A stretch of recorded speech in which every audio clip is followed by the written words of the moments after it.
વિદ્યાર્થી મિત્રો, muse હાઈસ્કૂલના YouTube channel ઉપર આપનું સ્વાગત છે. ચાલો આજે આપણે અનફર્ગેટેબલ વોલ્ટ ડિઝનીમાં આગળ વધીએ. છેલ્લે આપણે જોયું હતું કે વોલ્ટે છે હવે જે પણ કાર્ટૂનનું ક્રિએશન કરવાનું છે એના માટે વોલ્ટે નક્કી કર્યું કે હવે આપણે માઉસનું ક્રિએશન કરશું અને એનું નામ છે એણે મિકી રાખ્યું. તો ચાલો મિત્રો આગળ વધીએ. The rest is history. Walt's mouse Mickey celebrated his 40th birthday in 1968 and a happy 40th it was. અને ત્યારબાદ ધ રેસ્ટ ઇઝ હિસ્ટ્રી, બધું જ એક યાદગાર ઇતિહાસ છે. વોલ્ટના ઉંદર મિકીએ 1968માં પોતાની 40મી વર્ષગાંઠની ઉજવણી અને એ આનંદપ્રદ અને સફળ 40મી વર્ષગાંઠ હતી. A quarter of billion people saw a Disney movie in 1968. 100 million watched a Disney TV show. Nearly a billion read a Disney book or a magazine, and almost 10 million visited Disneyland. ત્યારબાદ Mickey માઉસને છે ભારે સફળતા મળી મિત્રો. એટલે શું થયું? 1968માં લાખો કરોડો લોકોએ ડિઝની મૂવી જોઈ. 10 કરોડથી પણ વધારે લોકોએ ડિઝનીના ટીવી શો જોતા હતા અને લગભગ અબજ જેટલા લોકો ડિઝનીની બુક અને મેગેઝિન વાંચતા અને લગભગ 1 કરોડ જેટલા લોકોએ ડિઝનીલેન્ડની મુલાકાત લીધી. 10 million, 1 crore. And Mickey, as Walt used to say, started it all. અને વોલ્ટ કહેતો આ બધાની શરૂઆત છે એ મિકી માઉસથી થઈ. Mickey was only the first successful product of Walt's matchless imagination and ability to make his dream become reality. મિકીની જે series હતી એ વોલ્ટની અદ્વિતીય કલ્પનાઓ, મેચલેસ ઇમેજિનેશન, અદ્વિતીય કલ્પનાઓ અને સપનાઓને વાસ્તવિક રૂપમાં ઢાળવાની ક્ષમતાઓનો પ્રથમ સર્જન હતો.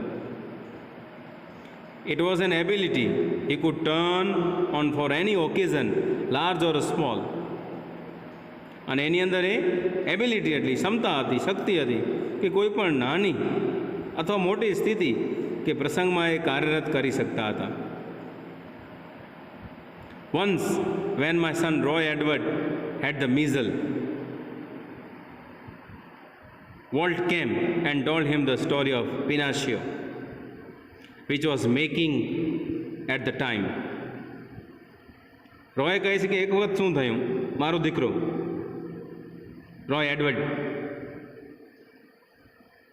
એ એક વખત છે એ બીમાર પડે છે, મીઝલ, એને ઓરી થાય છે, ઓરીનો રોગ થાય છે, શીતળાનો રોગ થાય છે.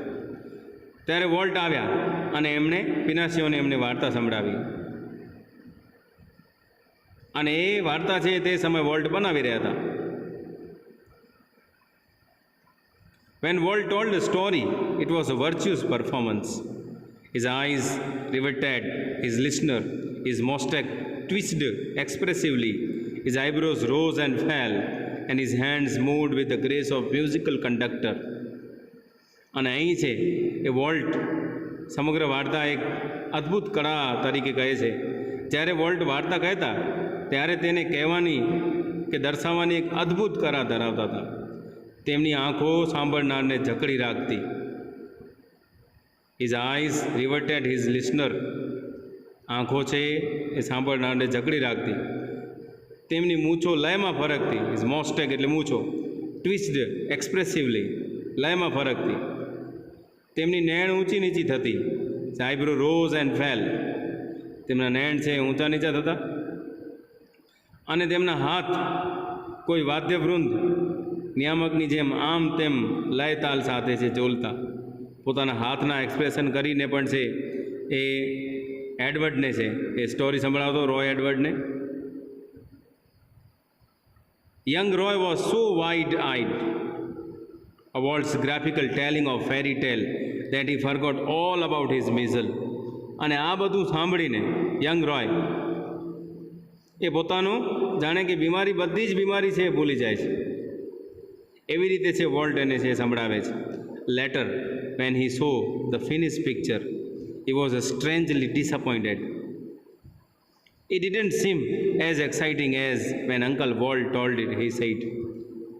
પરંતુ ત્યારબાદ જ્યારે એ સ્ટોરી જોએ છે તે પછી એ વાર્તાનું અંતિમ ચિત્ર જોએ છે ત્યારે એ ખૂબ જ નિરાશ થાય છે અને કહે છે આ જરા પણ એટલું ઉત્સાહી નથી લાગતું જેટલું અંકલ વોલ્ટ કહેતા ત્યારે એ લાગતું, એમ તેણે કહ્યું. Like many people who work to create humor, Walt took very seriously. He would often sit gloomily through the funniest cartoon, concentrating on some way to improve it. એવા ઘણા લોકો જે રમૂજ કરવાના કાર્યમાં જોડાયેલા હતા તે પૈકી વોલ્ટ છે તેમને ખૂબ જ ગંભીરતાથી લેતા હતા. વોલ્ટની અંદર એક હેબિટ હતી કે કોઈ પણ રમૂજ કાર્ટૂન હોય એને પણ એની અંદર ક્યાં સુધારા કરવાના છે એને ગંભીર તરીકે છે એ લેતા હતા.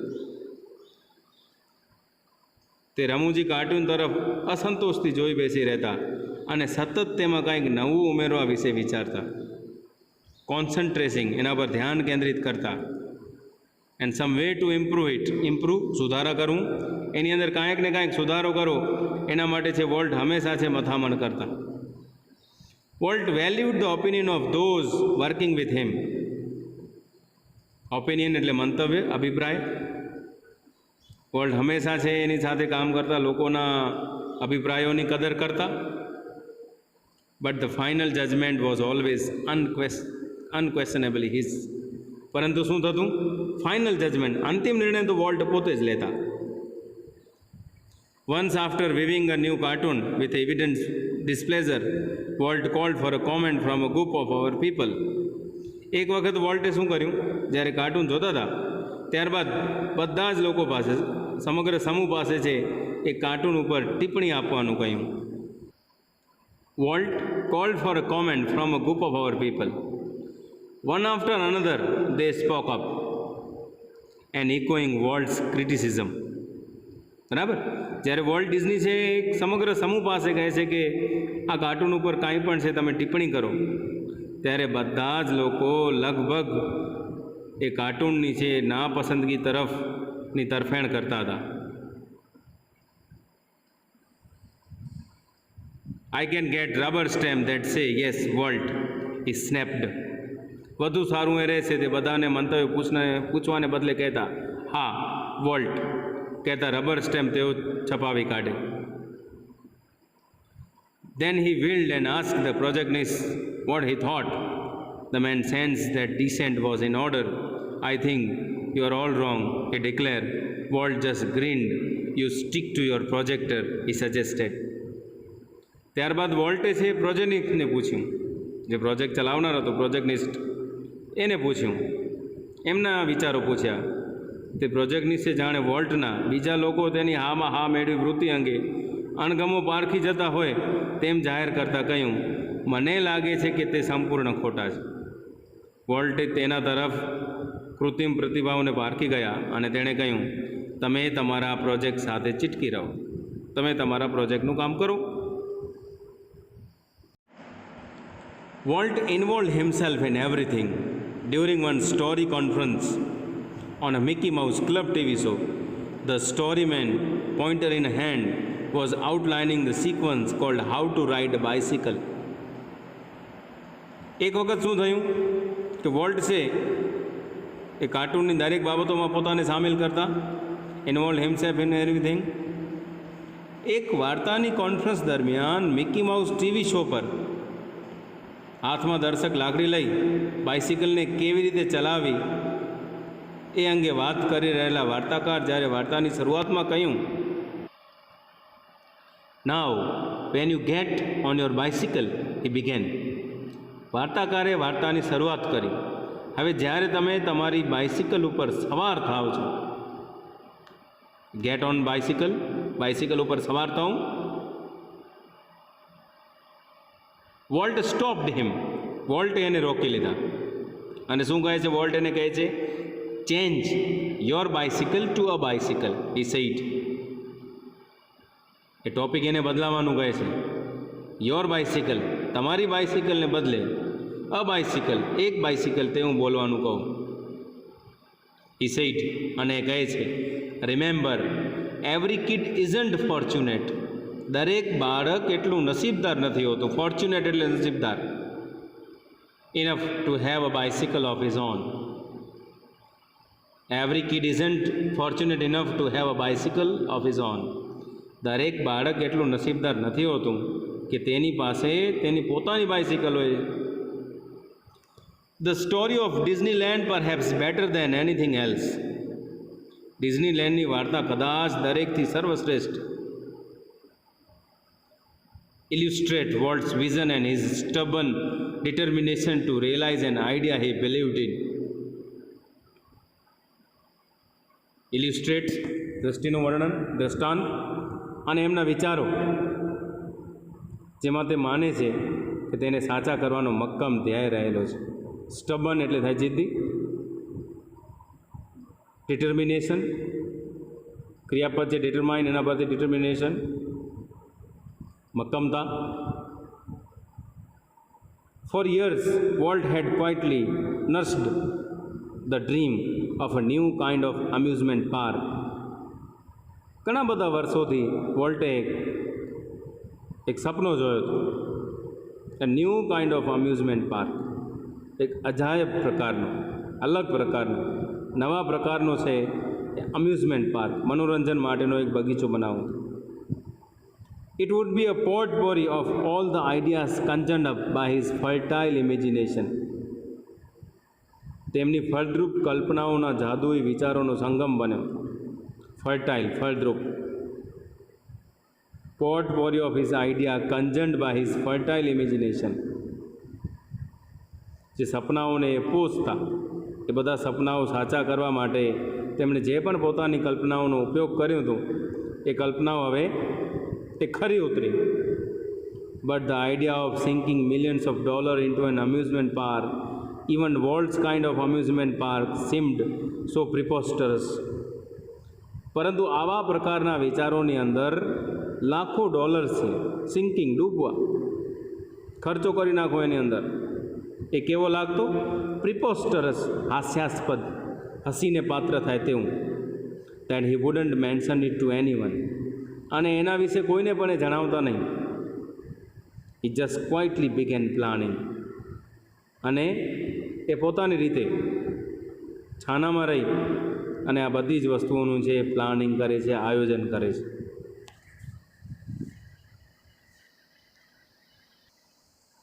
As usual, though he infused all of us with his own enthusiasm when he finally told us about the project. As usual, હંમેશની મુજબ, રાબેતા મુજબ. ઇન્ફ્યુઝડ, ઉત્સાહ ભરવું.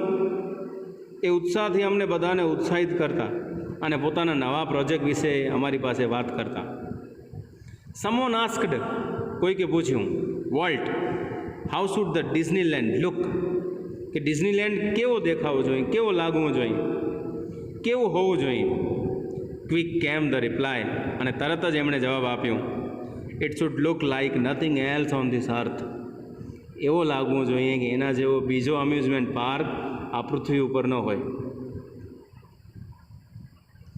પ્રિડિક્ટેબલી અમે બધાએ અનુમાન લગાવ્યો, વી હેડ ટ્રબલ રાઇઝિંગ મની. પરંતુ પૈસા ઊભા કરવા, ભંડોળ ઊભું કરવું એ સૌથી મુશ્કેલ કામ છે. But Disneyland did open in July 1955. પરંતુ 1955 જુલાઈની અંદર છે ડિઝનીલેન્ડ ખુલ્લો મુકાયો, એની શરૂઆત થઈ. સિન્સ ધ ફર્સ્ટ ડે, અને પ્રથમ દિવસથી જ મિલિયન ઓફ પીપલ, લાખો લોકો, have flock to see the unique creation of Walt's imagination. લાખો લોકો એ વોલ્ટની એક અદ્ભુત સર્જન, યુનિક ક્રિએશન, એકમાત્ર સર્જન ને જોવા માટે ઉમટ્યા. ફ્લોક ટુ સી, ટોળે વળ્યા. Like a kid with a new toy, the biggest shiny toy in the world, volt use to wonder through the park. નાનકડા બાળકની જેમ વિશ્વનું સૌથી મોટું અને સૌથી અદ્ભુત રમકડું જાણે વોલ્ટે બનાવ્યું. અને વોલ્ટ શું કરતો?